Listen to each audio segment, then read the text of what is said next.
Pour calmer les pleurs de ce nourrisson, Pascal n'a qu'une serviette humide à offrir à ses parents. Cet enfant souffre d'une forme grave de paludisme. Il lui faut rapidement recevoir une injection d'artesunate, mais le médicament n'est pas disponible. Depuis le mois de février, les artésunates sont en rupture. Comme les artésunates sont en rupture, nous avons refait l'enfant à l'hôpital du district pour prendre la prise en charge. La pénurie de ce remède vital est l'une des conséquences directes du tarissement de l'aide américaine. Cette mère ne se remet pas de la mort de son fils. Après 3 jours de fièvre, sa famille l'avait emmené au centre de santé le plus proche. Mais arrivé sur place, pas d'artesunate. Mohamed est décédé à 9 mois. Je ne veux pas que quelqu'un d'autre attrape le paludisme. Si c'était possible, je ne voudrais plus jamais avoir le paludisme, y compris dans ma famille.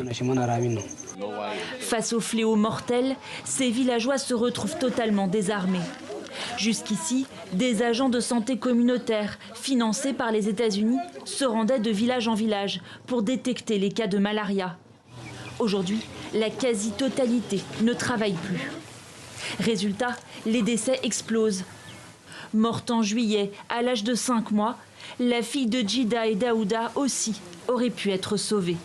Et après l'enterrement de l'enfant, depuis les jours jusqu'à aujourd'hui, bon, moi je me sens à l'aise, même pour aller travailler comme ça au sang. Bon, mon corps là ne veut pas beaucoup travailler parce que je pense à l'enfant là. Je n'arrive pas à travailler comme il faut.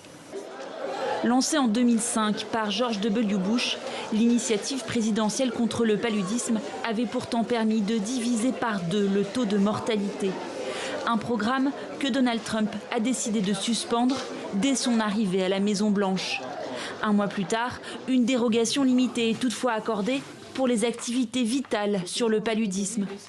Mais rien ne change vraiment, le principal exécutant de ce programme, l'USAID, ayant été dissous. Parce qu'on sait que le paludisme grave qui n'est pas bien traité, ça cause l'anémie. Et quand l'anémie s'installe, c'est la mort qui suit. Donc ce qui fait que cette année déjà, à partir de janvier jusqu'à août que nous sommes, nous avons déclaré beaucoup de cas de décès dans la communauté. Et s'il faille on continue comme ça, je me dis que la conséquence primaire, c'est d'abord le décès en cascade.